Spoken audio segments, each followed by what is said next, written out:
Det er en lykke, det er en lykke.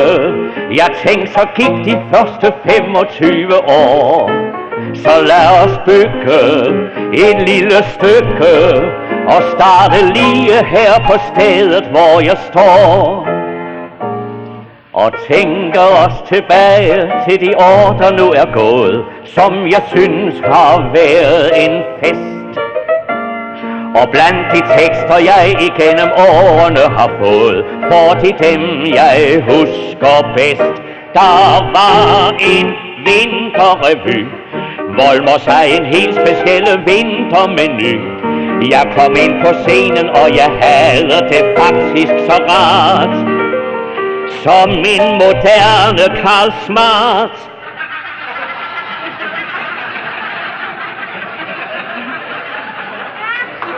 Ja, alle ret. Der kræver en forklaring, der kan godt sige. Kræver en forklaring. Alle ret, jeg er en ganske almindelig mand, og jeg kan godt, så er det godt. Jeg kan godt lide at smutte en lille tur ind på billiardstuen på vej hjem fra arbejde, og få mig en lille skumærpot og lidt rensevæske til nedløbsrøret. Ja, man skal jo også træffe vennerne en gang imellem. Ikke? Og jeg har aldrig været med Rosa. Aldrig. Nej, Rosa og mig, vi har nemlig Lune. Og 2 børn. Ja, vi har Lisbeth på 16 og Kurt på 14. Lisbeth har lært sin mor, hvordan hun undgår at blive gravid. Jamen skidt med det, de er aldrig hjemme om aftenen. Men altså børnene. Nej, de er ude at undgå.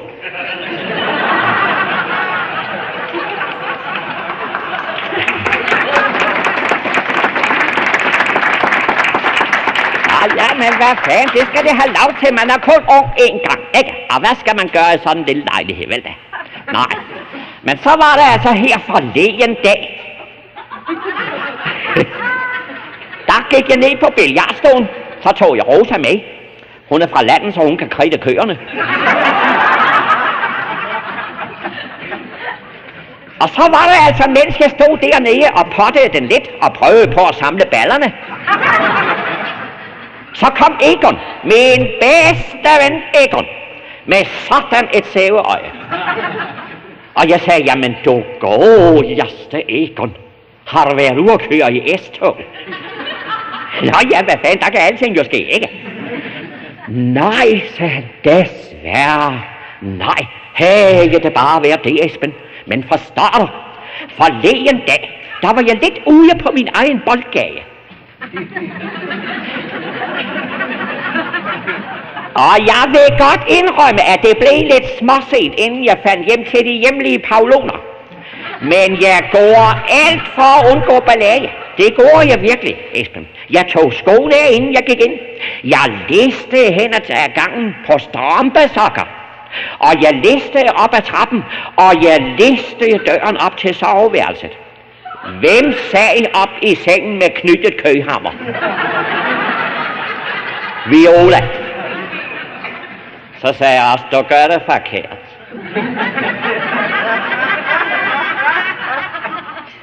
Du gør det forkert, Egon. Hør nu her, nu skal du høre her. Hvis jeg er ude en aften og kommer sent hjem, og det sker, så smækker jeg døren op med et barag. Og så går jeg ind i stuen og skruer op for stereoen med hi-fi-ly og det hele. Og på fuld stærke, så går jeg ud i køkkenet og smører mig en lille håndmad, mens jeg synger af fuld hals, jeg elsker mig selv. Og når jeg så tramper hen ad gangen mod soveværelset, så brøler jeg af mine lungers fulde kraft. Så kan du godt løsne knapperne, Rosa. Farmand er hjemme. Og ved du, hvad hun gør, Egon? Hun snoksover.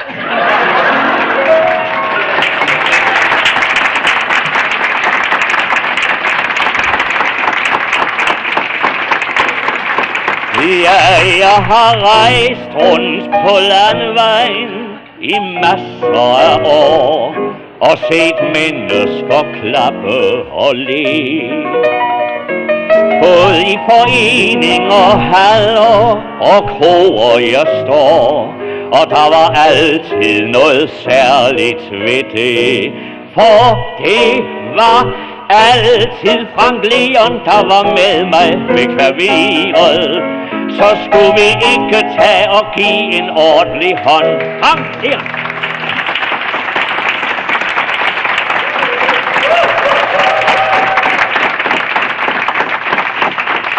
Ja, der må jeg jo nok lige have lov til at indskyde, at ud af de 25 år, jeg har rejst rundt, har Frank Leon været med mig de 18 år. Så vil I ikke hjælpe mig med at sige tak en gang til. Frank Leon.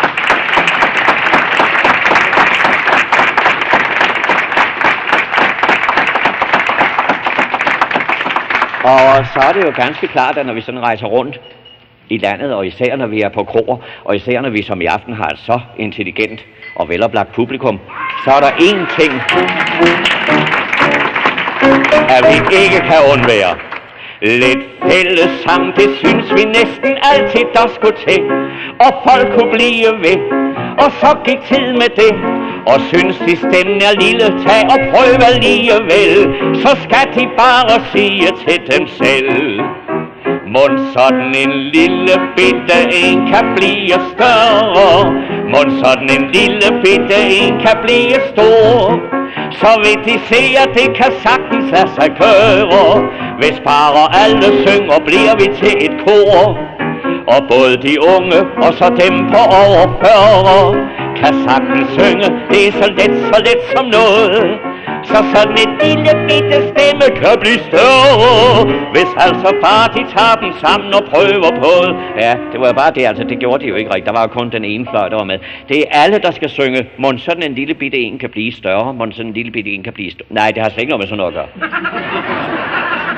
Hvad er dog det for noget? Nej, skal vi lige prøve de 2 linjer, så vi er med alle sammen. 1, 2, 3. Mon sådan en lille bitte. Ja, mon sådan en lille bitte.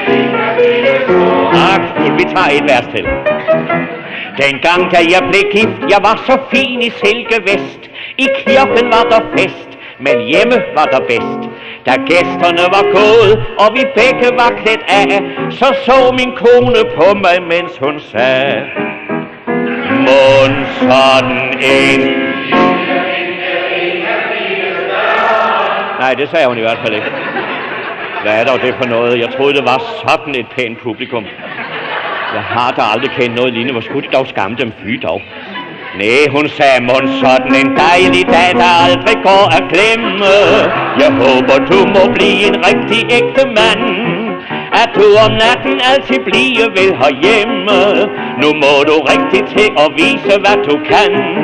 Så tænkte jeg, ja, det er lige, hvad du vil gøre. Hun var så sød, min kone, og nu har vi fået en masse børnebørn, som sikkert nok bliver større. Jeg siger i hvert tilfælde, prøver det der på. Så det var det.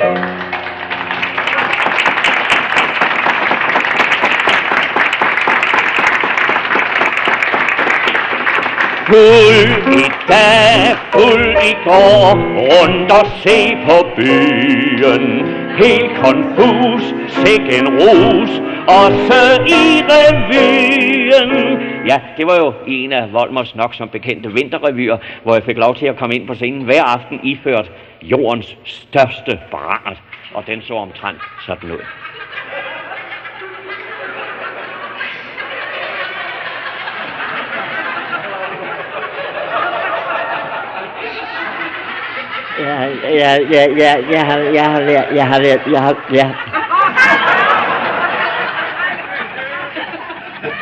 Jeg har været ude på en lille tur. Jeg tager samtidig sådan en lille 3-4 dages tur.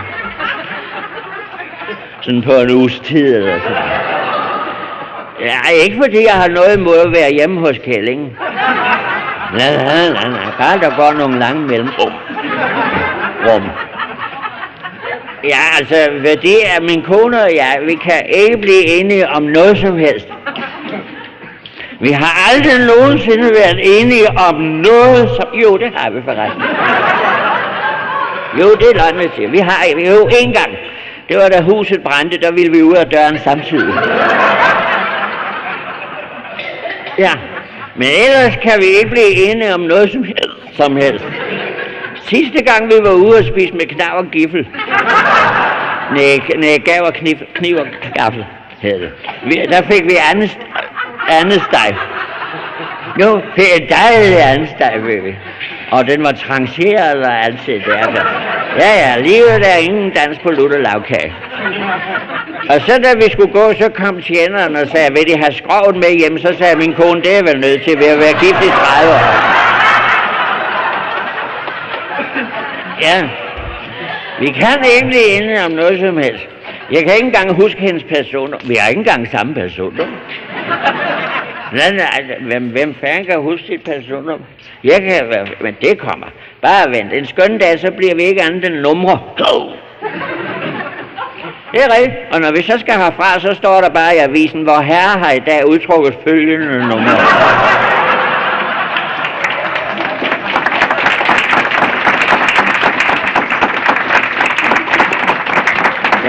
Det er ikke så særligt, at man tager sig en lille tur ud en gang imellem, altså. Her i det her tilfælde, altså, der var vi 4. Ja, vi var 4 gutter.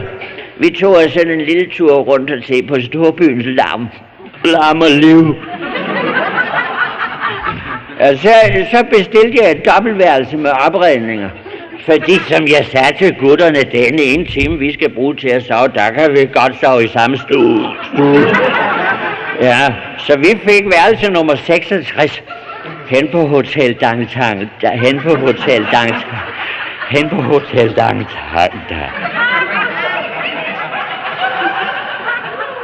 Det ligger hen på Kongens Nytorv. Ja, der fik vi værelse nummer 66. Og så var det en aften, vi kom hjem om natten hen på morgenstunden. Så var det sådan ligesom om det hele vendte lidt på hovedet for os. Og så gik vi sgu ind på nummer 99.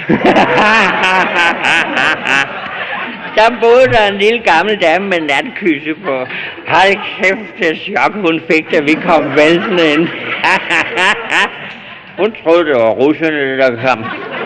Så hun satte sig op i sengen og følte sine små jomfruhænder, og så sagde hun, lad mig leve!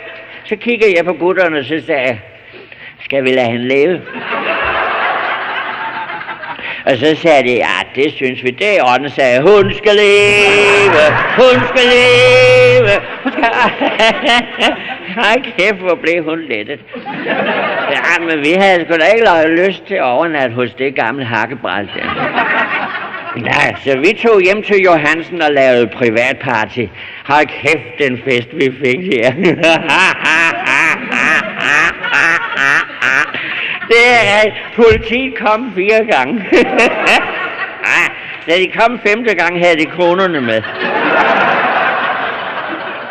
Ja, der er da ikke noget at sige til, når man har sådan en fest, så har man lyst til at synge den, der hedder den her. Hvad er den nu, den hedder? Jo. Jeg har været på vulkaner, meget mere indianer. Det begyndte med en flot suppe med stegt fasan og vinete, og det kildrede vores ganer. Meget mere indianer. Og så fik vi kaffe og likør og cognac, franske tør. Store sjusser, glemte bruser, fik vi flere flasker af. Vi var 4 gamle drenge, der kunne drikke tit og længe. Jeg og Hansen, Olsen, Fransen, drak så knapt vi kunne gå. Vi har drukket 4 dage, så de kan jo nok forstå, at jeg har været på vulkaner. Meget mere indianer. Vi sang og skålte 2 og 2, og dengang da vi skulle til ro, vi krøb i de forkerte kaner. Det var meget sjovt, indianer. Jeg vågnede i et badekar, med Hansens bedstefar. En logeret på klaveret, en lå på et strygebræt. Nogle fandt vi i reolen, i vaskekummen og gyngestolen. Næste morgen slukkede sorgen, vi i 14 kasser øl. Verden Hansen fik så mange, så hans kone fik et føl. Så jeg har været på vulkaner, meget, meget, meget mere indianer. Ja, det var 4 dage, jeg glad vil tænke på.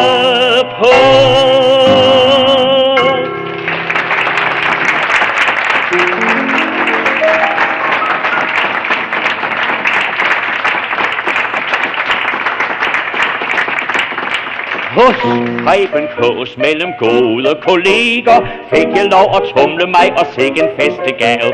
Der kom jeg ind som den syngende sneker, ham der kun kunne synge, når han savede med sin sav.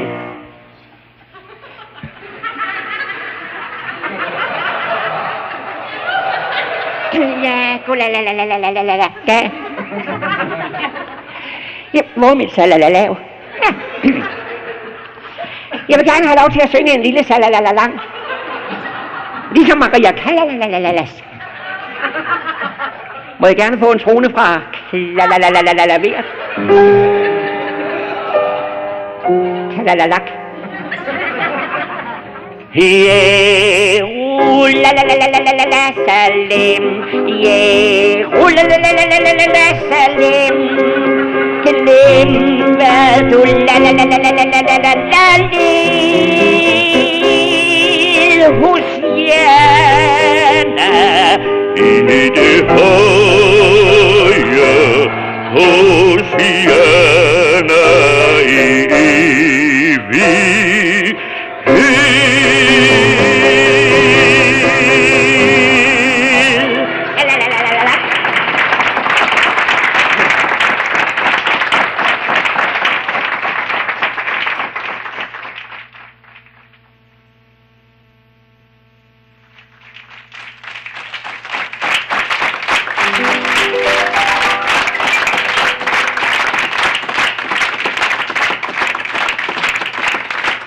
Min hals blev øm af vin engang omkring den 12. maj.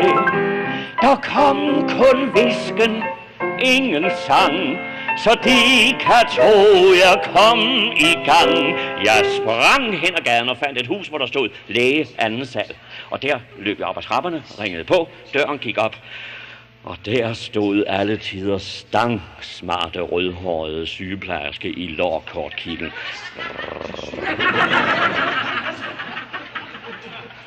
Jeg kunne da godt se på hende, at hun syntes da ikke, jeg var den værste, hun havde truffet. Og jeg kunne da også godt se på hende, at det var som der nok noget, vi kunne tale om, hvis jeg ellers havde haft stemme. Men jeg tog mig sammen med den smule stemme, jeg havde, og så sagde jeg, er doktoren hjemme? Og så sagde hun, nej, kom bare.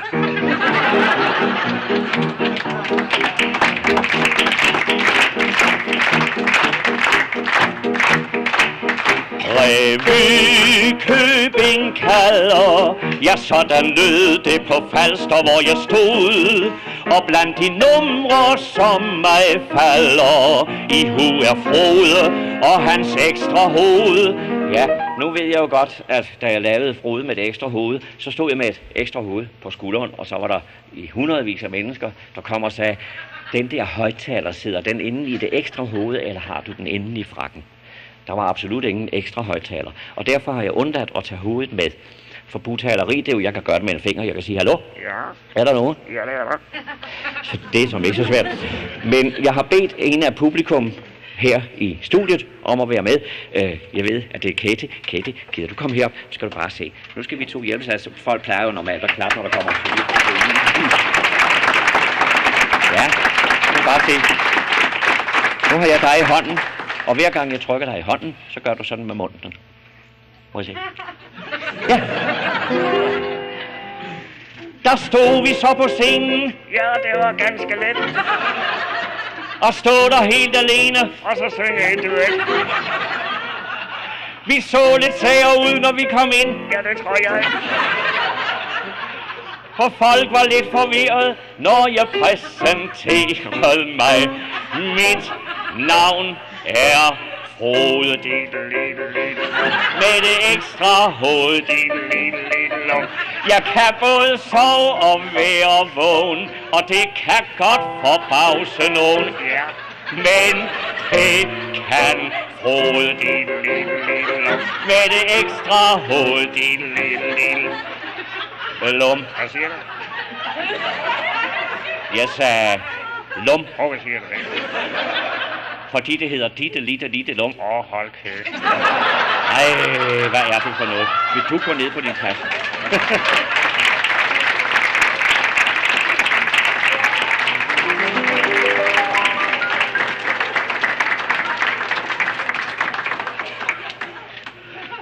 Jeg har stået som russerski mellem øl og sjusserski, mens jeg skulle synge med min dybe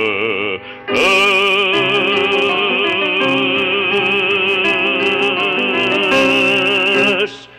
Og mit russiske var ikke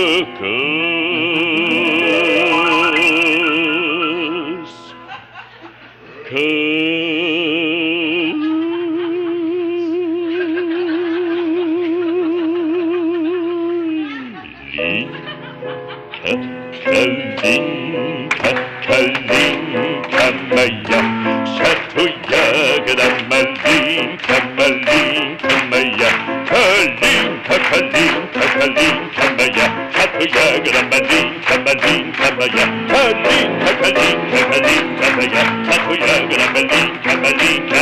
Vi stilke. Det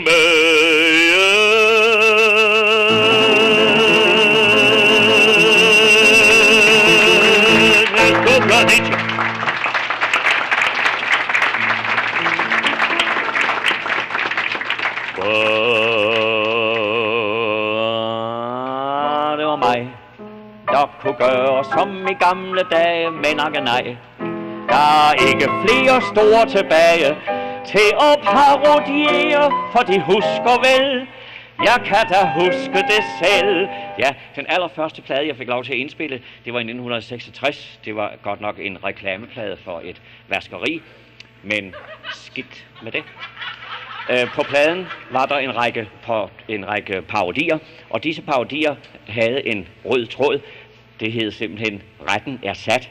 Og denne retssag, som vi fulgte, det drejede sig om en voldtægtssag, og her var Johannes Meyer dommer, og en af vidnerne hed Præmie Uleberg, og det replikskifte lød omtrent sådan. Ja, de mener altså, de har været vidne til denne voldtægtssag. Ja. Sig hvad en gang. Hvorfor tror de folk gør den slags ting, herre Ulebjerg? Hun gør det, han gør det, hver der vil og har forstanden gør det, nogen gør det, til med for tit. Og det tør siges, Simon Spies gør det, selv Kai Holm naturligvis gør det, han skal bare skynde sig lidt. Poul Bundgaard trods det han var jo, gør det, og uden at klønke et klønk. Og når Volmer sejr gør det, så må han synke et synk. Når kendte folk vi kan lide, gør det. Hvorfor skulle ikke også vi gøre det? Let's do it, come on, let's fall in love.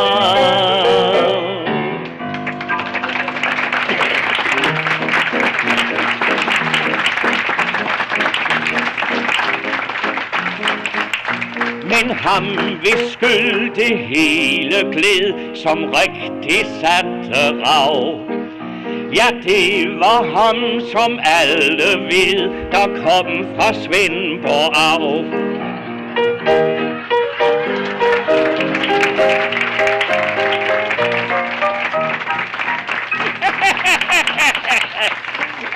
Hold da kæft, mand. Folk, de har da fis i kasketten. Jamen, det kan I huske dengang, da jeg var i Neværk? Kan I huske det? Jeg var oppe i det allerhøjeste hus i hele verden. Det er rigtigt. Empires Statist Bouillon helt. Det er da rigtigt. Det er da ikke noget at sætte og grine dumt af. Vi sad helt op på en restaurant, helt op på toppen af Empires Statist Bouillon. Det er rigtigt. Vi sad og spiste leverpostej med agurksalat. Og skyen hang lige uden for vinduet. Ja, det var skægt. Og så var jeg hen og kigge ned. Hold kæft, hvor var der højt ned deroppe fra. Nej, hvor var der langt ned. Og så fik jeg øje på en mand, han gik helt ned i bunden dernede og fejl gav. Helt deroppe fra, der var han skudt større end sådan. Det er rigtigt. Han var ikke større end sådan. Jeg løb ned alle trapperne, så gik jeg hen og slog ham på skulderen og sagde, dag med dig. Sagde han selvfølgelig på engelsk. Hello med you, sagde det, ikke? Ja. Så vendte han sig om, og så sagde han, hvor fanden kender du mig fra? Ja, det sagde han selvfølgelig også på engelsk. How fanden you know me from? Dig, sagde, er du da tårlig, jeg der kendte dig, for du ikke var større end sådan? Hold kæft, mand. Det var omtrent på samme tid, at Betjent Hansen har kom gående ned ad Møllergade, ned i Svendborg. Ja, der var vi altså kommet hjem igen, jo. Ja, jeg kunne jo se det over fra Empires Statist Bouillon. Det var sådan lige kort efter, vi var kommet hjem, så Betjent Hansen, han passer mig på, det gør han. Så kommer gående ned ad Møllergade. Eller kan det have været galskab?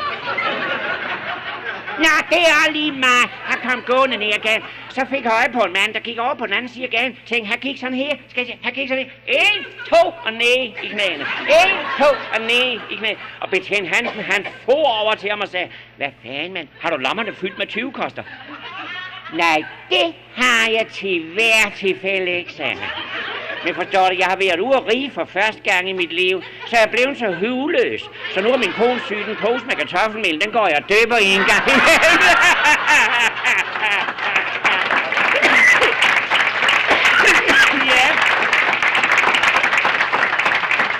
Ja, det er helt skægt at tænke tilbage. Det var omkring samme tid, at vi havde en tyr, den vi skulle da noget med køerne at gøre. Ja, den er jo helt galt. Det er jo det, de skal bruges til. Så vi prøvede alt. Der var ikke, den stod bare sådan og trampede i jorden, den vi skulle da noget med. Så fik vi at vide, vores nabo lavede ved med at grine. Det er sgu nogen spøj. Nej, kan tro det ikke. Så fik vi at vide, at vores nabo skulle have dyrlæge. Og så sagde onkel Tormo til vores nabo, ved du hvad, når nu er dyrlægen her færdig med at titte på dine køer, kan du så ikke smide mig over til mig, så jeg kan kigge på mine tyre, for den er helt gal. Den vil sgu da noget med køerne at gøre.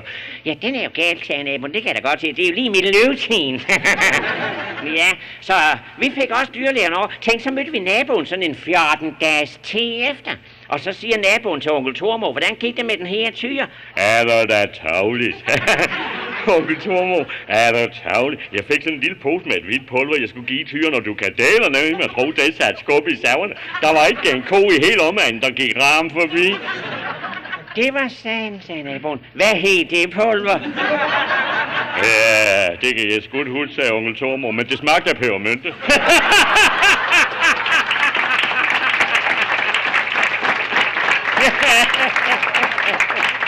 Ja. Men vi har det da stadigvæk godt. I skal høre, inden jeg går. Jeg har nemlig sovkammer lige ved siden af onkel Tormo og Tante Hertha. Der er kun sådan en lille tynd væg imellem. Jeg kan da tydeligt ligge inde i min seng og høre, hvad de snakker om inde i dobbeltsengen.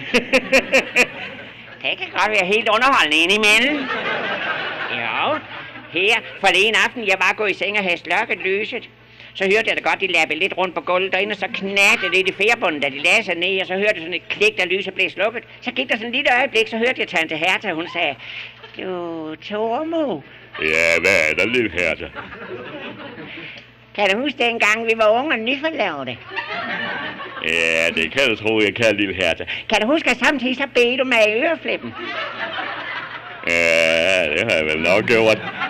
Ja, hvorfor bier du mig så aldrig i øreflippen mere? Så hørte jeg et klik, der lyset blev tændt, og sådan nogle lapper hen over gulvet. Så hørte jeg Tante Hertha, hun sagde, hvor skal du hen, Tormod? Jeg skal ud og hente mine tænder.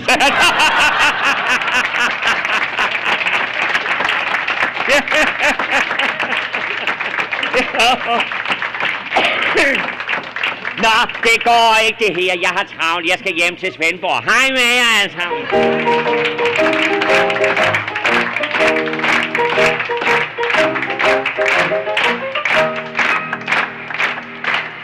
Alle år bliver til gamle år. Det er kun tiden, der går. Men jeg føler mig yngre, når jeg for publikum står. Da jeg startede i branchen, var jeg lidt ung og genert. Med et helt andet repertoire, der fik de den her serveret. Når man engang har fået en kone som jeg, så er det klart, at man skærer lidt ud. Hun får gryder til kvæler på nakken af mig. De skulle se, når hun garver min hud. Ja, når jeg har været på vulkaner og vender hjem som indianer. Og jeg vil kæle, så siger Elvira nej. Gem du dine kys,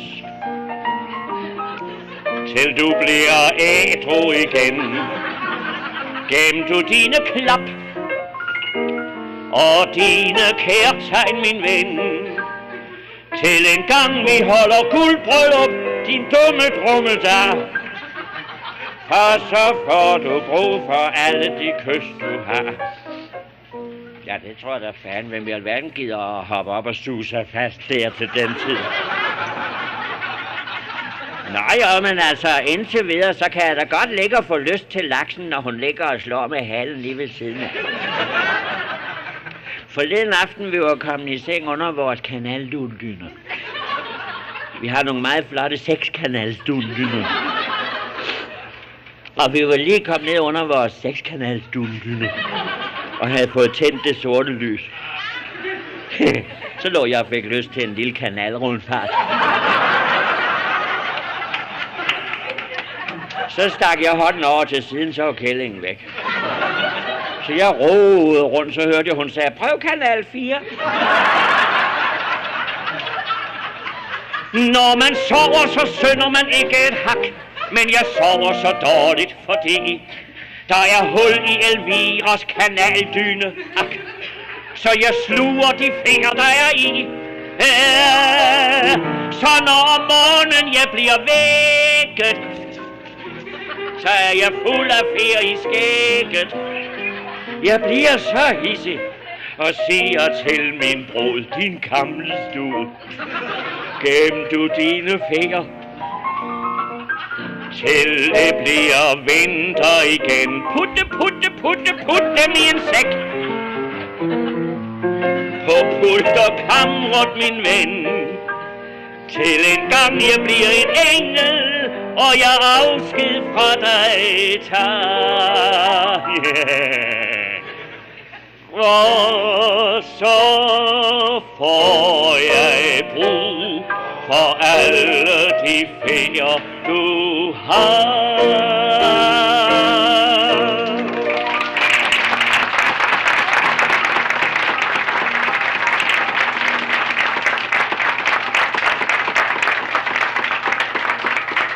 Ja, nu er tiden gået, og de har fået et lille stykke. Jeg håber tiden gik med god musik og sjov og hygge. Jeg håber vi kan ses, når de igen skal ud og feste. Lige et ord til sidst, jeg tror, jeg gjorde mit bedste.